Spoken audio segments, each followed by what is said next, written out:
development have you seen in Caleb?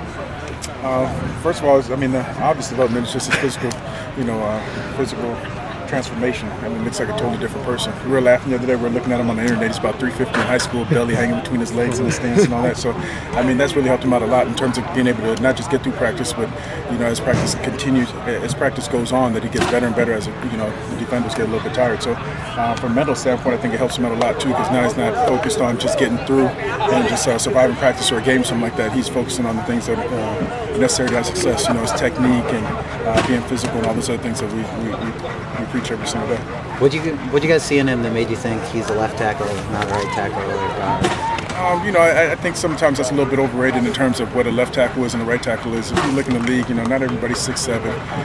People over-exaggerate on their weights and heights. A lot of guys are 280, 290. So the whole thing where, it's a prototypical left tackle and all that stuff, it doesn't matter anymore. I mean, there's a lot of mismatches at that level, and there's guys coming in now, they're rushers that are 6 foot, 220 pounds, that can get off the edge and do certain things. So I wouldn't say he's a prototype left tackle, but I think he can have success over there, and I think he gives us our best chance. And so for a guy that he's very mature for his age, he's very smart, and I think he's picked up things really well, and he's done really well over there. And the times he goes against O'Hare and different people like that, he holds his own, and he's pretty dominant going against some other guys. And so I've been very pleased with what I've seen so far. But obviously he's just in shorts right now, so I mean it's not.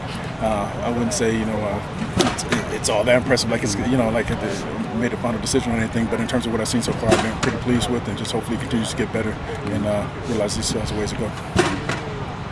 With Kawasi, Jim said he made one of the best transformations on the team, putting him at left tackle or right tackle, starting right tackle and stuff. What went into kind of that decision? I had him at left tackle. I was working him at left tackle last year, but he's played right all throughout high school, and he just feels more comfortable over there.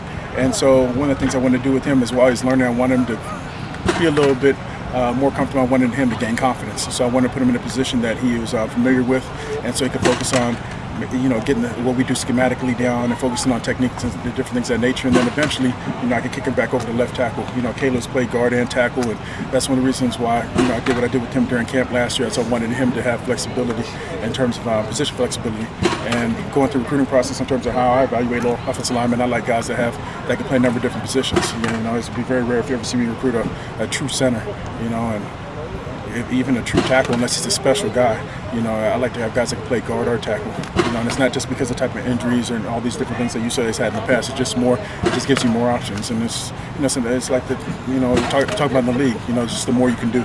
You can go on the road and you have 8 solid guys, you're good to go. You don't have to have 15 deep, but if you have 8 solid guys that can play and everybody knows what they're supposed to do and they have position flexibility, you'll always be in good shape. And it won't matter how many guys get hurt or if guys get suspended, different things of that nature. So what we're trying to do is build quality depth instead of just having numbers. How far out is Simon as of right now? I'm not really sure. I mean, I just go with the reports. I just know he's not practicing now. He won't be practicing in the spring. I see he's doing things over there, but my thing is I don't want to rush him. I think that we don't have as much depth as I would like, but we do have guys that can fill in that position. I think Connor McDermott will be back for camp. Simon will probably be ready for camp, but I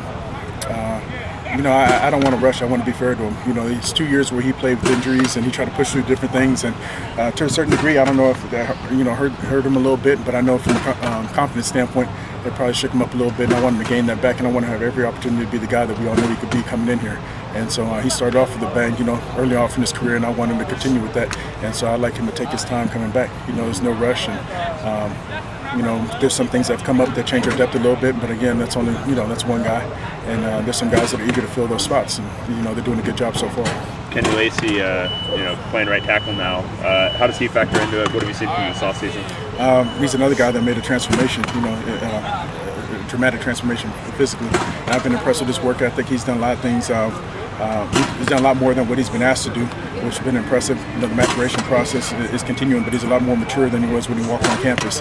And just his work ethic is improving every single day. He's taking things personal in terms of, I think he saw the guys playing at his age, and that makes guys a little bit hungrier. At a certain point, we had to have a heart-to-heart in our group. It's about 9 of you guys that are about the same age, and either guys are transferring or guys are sitting on the bench, one or two. So you got to get cracking. And he's one of the guys that just took it to heart. Came back as like a different guy. I knew he'd be a little bit better, but I was shocked at what I've seen. The first couple practices, and it's not because I didn't think he could do it. I just didn't think it would come this soon. And like I said, he's looking good right now, but everybody's in shorts. I think the defense has a little bit of advantage when we don't have pads on, but at the same time, there's some guys that can look good in this, and then you put on pads and look a little bit different. I'm not saying that's what's going to happen, but I want to reserve judgment, and I don't want to get too excited about different things until we have the pads on, and we look at things 2 or 3 weeks from now and just see where we're at. But from what I've seen so far in terms of work ethic and getting after it and just the focus and different things of that nature, I've been fairly pleased. Looked like Najee was working in with the first team for a little bit there. What do you think of him? I like that kid. He gets after Levon. If you see him driving guys 30 yards downfield and all these things, I mean, yeah, he's a pretty good kid. Yeah, he has a little bit of motor on him.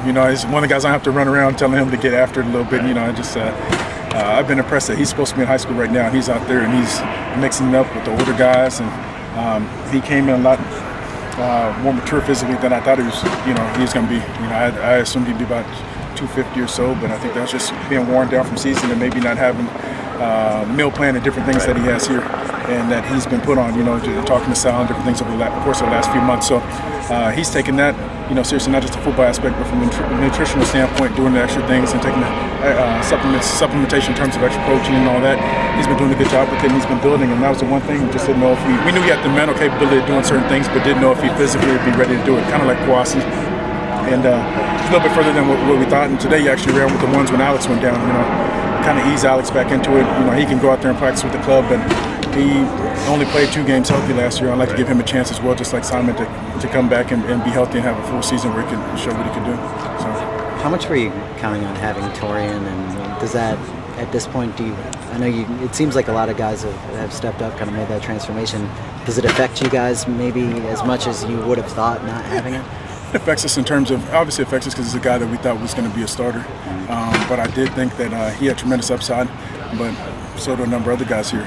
And you see the difference that Caleb, the transformation he made as a player in about 8 weeks. I mean, there's night and day from when he first came in to what he was again. We didn't even know he was going to play tackle.